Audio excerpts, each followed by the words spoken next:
Number one is what we call LOBOLA. When I say prepare for LOBOLA, I'm not talking about you having money to LOBOLA somebody's child. Relationships are built. They don't just happen, okay? All I'm saying is you need to know that there will be that period, there will be that time in your life. And what is LOBOLA? Watch this now. This is where most of our African brothers are missing it. What is LOBOLA? LOBOLA is actually your family getting to know, meet, introduce themselves to her family. So Lobola is more of family thing where families are coming together not to just celebrate your love, but to know each other and build a relationship. That is Lobola. Okay. Number two, you move from a Lobola, you get to a wedding. What is a wedding? A wedding is now you calling your friends to come and celebrate what was discussed during Lobola. Okay? Now, when the friends come and celebrate that, it's called a wedding day because it lasts for a day. But then again, there is something more important than a wedding day, than a Lobola. It's called marriage. And that's the third thing. The biggest problem is we spend time preparing ourselves for Lobola, either a wedding, but most people don't prepare for a marriage life. It's called marriage life because it's not a one-day thing. It's not a one-month thing. It's not a one-year thing. It's a life thing. Okay? Now, but most relationships don't work, or rather, most marriages don't become because the problem is in here in the Lobola process. As much as you are going to spend the rest of your life in marriage life with your partner, you need to start thinking for your partner now. What that means is if your partner decides, okay, I'm going to Lobola you, then they get to your home and they tell your partner, we want 150,000. For God's sake, you know your partner cannot afford that. It then becomes your duty to go and speak to your parents to say, my man cannot afford the money, or your uncles. You have power. Remember, your man is not trying to marry your family here. Your man is trying to marry you here. And after Lobola, it's going to be wedding. After wedding, it's going to be marriage. And that's when now you are all going to spend the rest. Imagine if he has to go through loans to enter into debts just to Lobola you. That later on, the same debt that you're excited about, the same money that he paid for you, you were excited about, now catches up with you and delays everything in your marriage life. So you need to be very wise that even if your parents stands and say, you know what, we need 150,000, you stand your ground. Love your men enough. I'm telling you now, I know I'm saying things that probably you might not like. You are not trying to sell yourself, and you need to make it clear to. That's the problem we have. Listen to me. You are not a ticket to wealth. You are not a way out of poverty. So if your parents need such money, let them go and work for it. I am telling you, many African parents have destroyed good things because of their greediness. Most young couples today cannot cross to the other side. Why? Because African parents are selling their children. This is not some auction. This is us building a relationship. So ladies, you need to be wise, okay? You need to be wise. You need to be wise. Understand that our parents are important, but we need to understand that they are old school. What that means is they are trapped in culture. And what culture is frozen success. What used to work then, which does not work now. Imagine right now losing somebody you love because your father needed 100 cows and your man has 2 cows. And you stand there with a big head like this. Like if he doesn't bring 100 cows, it means he doesn't love me enough. You can't buy love. Real love cannot be bought. You know you are in love when what you have matters than money.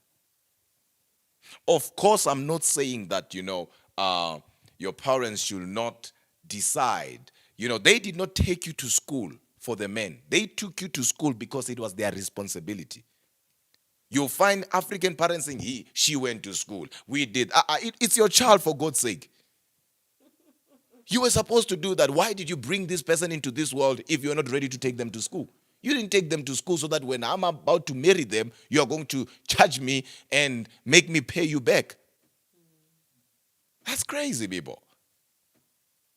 So, ladies out there, be wise. If your man says, I can afford this, then you can arrange. Let me give you my testimony so that you guys are all sorted out. I believe Charisma's sister is watching here because she was there when it all began. When I met my wife, I didn't waste time, okay? I didn't waste time, of course. I just knew she was my wife. So I wanted to lobola her as soon as possible. Of course, we went there and they charged us a price. We negotiated, to be honest with you. And because I could not afford it, what I did was I paid it in pieces. I paid first time, the family met, went back, paid, the family, what. Then for the third time, that's when everything was done. So they were willing to come and say, look, okay, we understand. And I remember we used to talk about it. We used to talk about it to say, this is what we are going to do, this is what we're going to do, this is what we're going to do.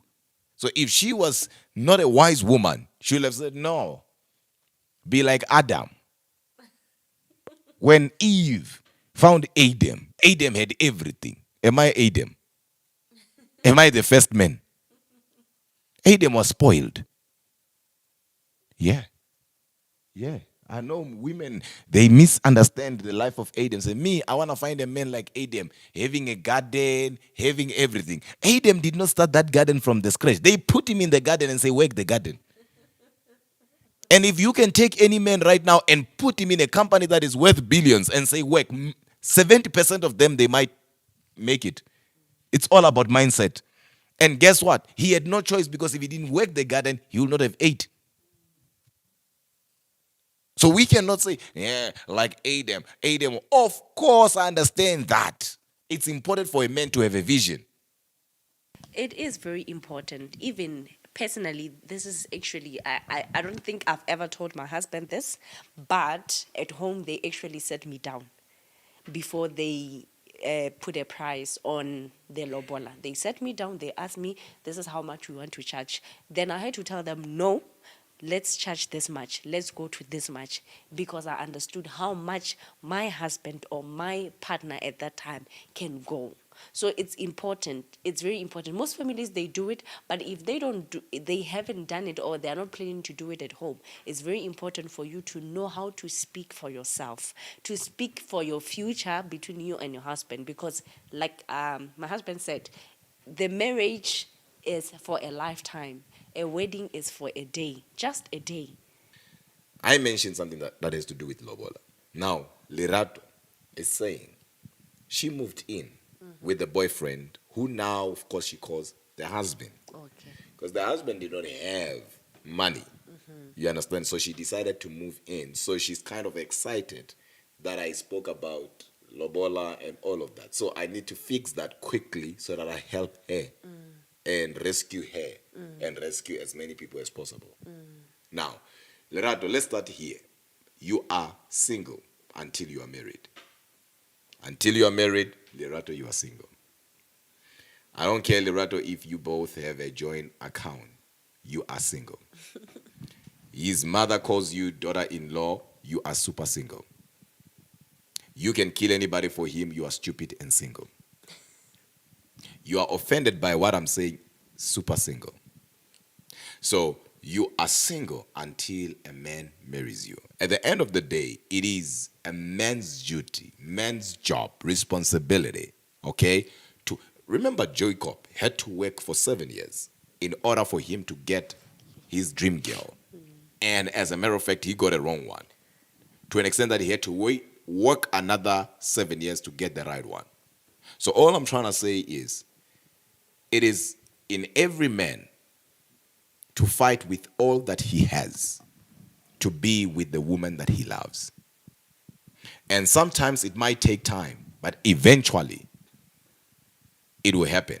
So deliver yourself and ask God to help you. Rescue yourself from playing a wifey role without a wifey title. Never give a man the honor of being a husband without him doing what husbands will have to do before they become husbands. You see, it doesn't matter if he has got $20. It doesn't matter if he has got $100. As long as he has not officially done what needs to be done according to your culture and how you do things, I think you need to really take that thing serious.